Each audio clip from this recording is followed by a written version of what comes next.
तो hello learners, उसमें हमने क्लाउड कंप्यूटिंग के बारे में बात किया था। और आई होप कि उसमें मोस्टली लोगों को समझ में नहीं आया होगा क्योंकि वो एक एडवांस टॉपिक था। और आज के वीडियो में हम स्टार्ट करने वाले हैं लिनक्स से। ये क्लाउड कंप्यूटिंग का एक बेसिक पार्ट है, तो अगर हम समझ जाएंगे तो क्लाउड कंप्यूटिंग पे काफ़ी अच्छी पकड़ होगी हमारी। सबसे पहले हम लिनक्स को अब सीखने वाले हैं। तो लेक्चर 1 में आज हम लिनक्स के बारे में बात करेंगे, जैसे कि लिनक्स एग्जाम्पल के लिए क्या होता है,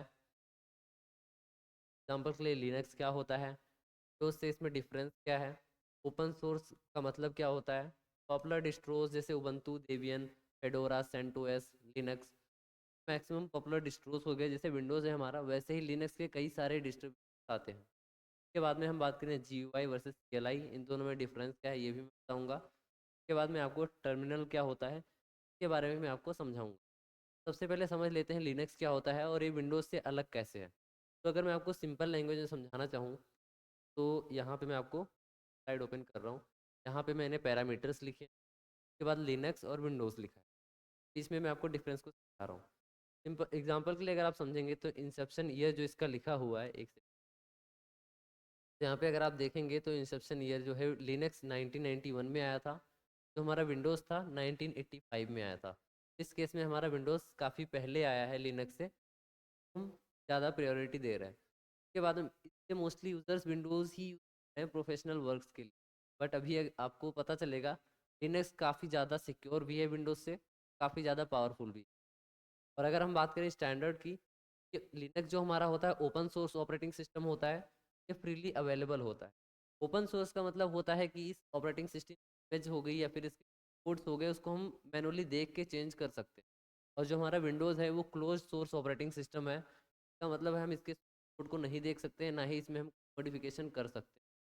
उसके बाद में अगर हम बात करें वेब सर्वर का शेयर है, मतलब जो वेब सर्वर्स हो गए, वेबसाइट अगर आप ओपन करते हैं तो वेब सर्वर्स लगे होते हैं बैकएंड में, तो मोस्टली 70 to 80% मतलब अप्रोक्स 70% शेयर लिनक्स का है। मतलब मैक्सिमम वेब सर्वर्स लिनक्स ही यूज़ कर रहे हैं। और जो 23% शेयर है वो विंडोज़ का है। उसके बाद अगर हम नेक्स्ट बात करें फाइल सिस्टम, तो इसमें कई टाइप के फाइल सिस्टम सपोर्टेड हैं।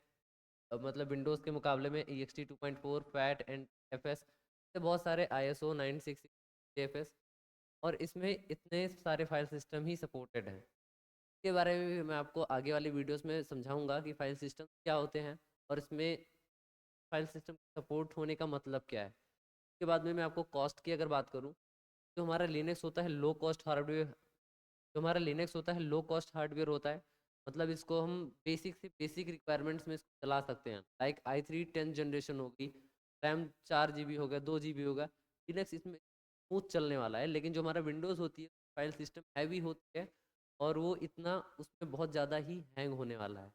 और अगर हम विंडोज़ की बात करें तो हाई कॉस्ट हार्डवेयर, मतलब इसको मिनिमम रिक्वायरमेंट i5 10 जनरेशन से थोड़ा बेस्ट चलेगा। उसके बाद अगर हम सिक्योरिटी की बात करें तो लिनक्स जो हमारा है बहुत ही ज़्यादा सिक्योर है। विंडोज़ जो है हमारा इनसिक्योर है, मतलब सिक्योर नहीं बोल सकते, लेकिन लिनक्स के मुकाबले में विंडोज़ इनसिक्योर। के बाद अगर हम बात करें वायरस की, तो जो वायरस यहाँ पे लिनक्स में फाइंड हुए, मतलब टोटल 600 वायरसेस ही लिस्टेड हो पाए, मतलब लिनक्स के लिए 60 to 100 वायरस ही बनाए जा चुके हैं अब तक के। उसके बाद अगर हम विंडोज़ की बात करें, 60,000 वायरस भी लिस्ट हो चुके हैं। इससे आपको क्लियरली समझ में आ गया होगा सिक्योर कौन सा है, लिनक्स हमारा सिक्योर है फिर विंडोज़ सिक्योर। उसके बाद अगर हम बात करें डेवलप कौन किया इसको, जो हमारा लिनक्स जो है डेवलप किया है लिनस टोरवाल्ड्स ने डेवलप किया है इसको। और जो हमारा विंडोज़ है उसको तो माइक्रोसॉफ्ट ने ही डेवलप किया है। मैक्सिमम लोगों को पता भी होगा माइक्रोसॉफ्ट ने ही को डेवलप किया है। अगर हम बात करें इसके सोर्स, तो हमने पहले ही बताया था कि ओपन सोर्स है का जो लिनक्स का है, there is full access to source code. इसको हम कम्प्लीटली एक्सेस कर सकते हैं, मॉडिफिकेशन भी कर सकते हैं लिनक्स में। अगर हम विंडोज़ की बात करें, there is no access to source code, मतलब इसका हमारे पास कोई नहीं, ना हम इसको मॉडिफिकेशन कर सकते हैं। अगर हम बात करें इसके कन्फिग्रेशन स्टोरेज की, तो ये मेंटेन्स कन्फिग्रेशन इन फाइल सिस्टम में ही अपना कन्फिग्रेशन स्टोर करता है लिनक्स, तो हम इजीली देख सकते हैं, उसको मॉडिफाई भी कर सकते हैं। और वहीं अगर हम विंडोज़ की बात करें तो इसका जो मेंटेन्स होता है रजिस्ट्री में स्टोर करता है सारे जो विंडोज़ है वो सारे कन्फिग्रेशन अपनी रजिस्ट्री में एक्सपोर्ट करता है। अगर हम बाद में नेक्स्ट की बात करें, यहाँ पे अगर मैं चलता हूँ, तो हमने क्या सीख लिया ये सीख लिया लिनक्स क्या होता है और विंडोज़ से डिफरेंस क्या है, और ओपन सोर्स का भी मतलब मैंने आपको समझा दिया है। उसके बाद अगर हम बात करें पॉपुलर के बारे में, जैसे लिनक्स के कई सारे डिस्ट्रोस आते हैं, जैसे उबंटू हो गया, डेबियन हो गया, सब मोस्टली सर्वर्स में यूज, और वेब सर्वर्स में मैक्सिमम फेडोरा हो गया, सेंटेस हो गया, इतने सारे इसके डेबियन। मतलब अगर हम बात करें, लिनक्स के जो ऑपरेटिंग सिस्टम है काफ़ी ज़्यादा हैं, और इसको कम से कम रिसोर्सेज चलाया जा सकता है। और अगर हम वही बात करें विंडोज़ की, विंडोज़ हमारा हैवी से हैवी रिसोर्सेज होगा तभी वो स्मूथ चलता है, और सिक्योरिटी भी इतनी नहीं होती है, और ओपन सोर्स भी नहीं, उसमें हम कोई भी मॉडिफिकेशन नहीं कर सकते। लेकिन हमारे लिनक्स सिक्योर भी है, जो हमारा लिनक्स का पार्ट है वो काफ़ी ज़्यादा सिक्योर है। इसमें अगर आप मान लिया कोई भी मतलब टेक्स्ट फाइल बनाते हैं, टेक्स्ट फाइल को आप बनाते हैं, जैसे कि एग्जांपल के लिए आप एक फाइल आप बना रहे हैं, लिनक्स डॉट टी, अगर इसको आप विंडोज़ में बनाएंगे, इसको फुली ओपन करेंगे और एडिट कर सकते हैं, सब कुछ कर सकते हैं। लेकिन अगर हम लिनक्स की बात करें, लिनक्स में हमारा क्या होता है, टेक्स्ट फाइल को जब तक आप परमिशन नहीं देंगे रीड और राइट की, वो परमिशन रूट यूज़र द्वारा दिया जाता है, वो भी मैं आपको आगे समझाऊंगा। अगर आप रीड और राइट की परमिशन दे देते हैं, तभी कोई भी यूज़र इस टेक्स्ट फाइल में चेंजेस या फिर उसको देख पाएगा। एक फाइल में इतनी ज़्यादा सिक्योरिटी होती। अब मैंने आपको ये पॉपुलर डिस्ट्रोस के बारे में बता दिया, ये भी आगे वाली वीडियोस में कवर हो जाएंगे, जब मैं पॉपुलर ये सारे उस जो हैं इसको इंस्टॉल करके मैनुअली मैं आपको सिखाने वाला हूँ, इसके सारे कमांड्स भी मैं आपको समझाने वाला हूँ। उसके बाद अगर हम बात करें GUI वर्सेस CLI, GUI का मतलब होता है ग्राफिकल यूज़र इंटरफेस, जो हमारा CLI होता है मतलब कमांड लाइन इंटरफेस। तो ग्राफिकल जो हमारा विंडोज़ है वो GUI based operating system, mostly इसको हम जो यूज़र्स होते हैं प्रोफेशनल वर्क के लिए या फिर कैसे भी वर्क करते हैं, वो इसको ग्राफिकल यूज़ करते हैं। अगर मैं एग्जांपल के लिए बताऊँ, तो ये जो हमारा स्मार्ट बोर्ड है, ये भी एक ग्राफिकल यूज़र इंटरफेस है। इसमें हम जो भी कर रहे हैं, एक एक करके क्लिक कर रहे हैं, कुछ भी कर रहे हैं, ये ग्राफिकल यूज़र इंटरफेस है। तो हम मैनुअली एक एक क्लिक से कंट्रोल कर रहे हैं। लेकिन जो हमारा CLI होता है, कमांड लाइन इंटरफेस, में हम एक एक कमांड देख के अपने ऑपरेटिंग सिस्टम चलाते हैं, उसको कंट्रोल करते हैं। तो आई होप आपको GUI और CLI के बीच में डिफरेंस समझ में आ गया होगा।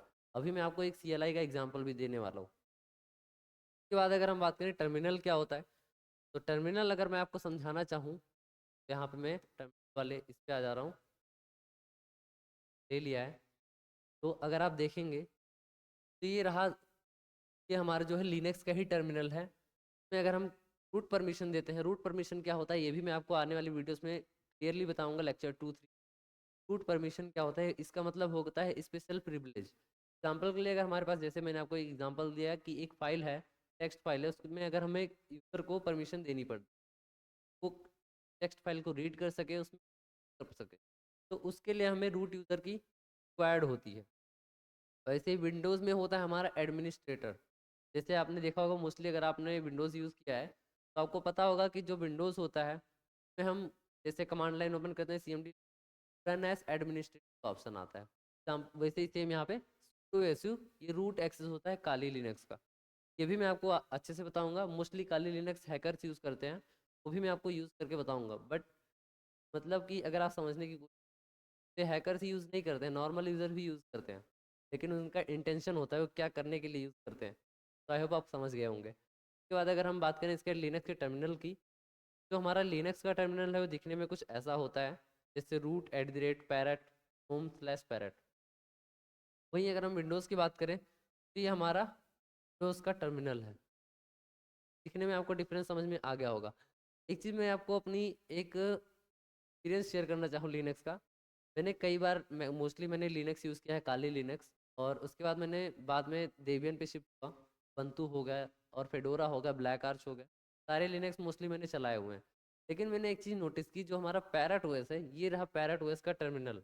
अगर मैं इसको क्लिक दे रहा हूँ, ये हमारा जो पैरेट ओएस का टर्मिनल है, अगर आप देख पाएंगे, कल एक कमांड लाइन इंटरफेस है, यहाँ पे हम कमांड्स को लिखते हैं, जहाँ पे sudo su लिखा हुआ है।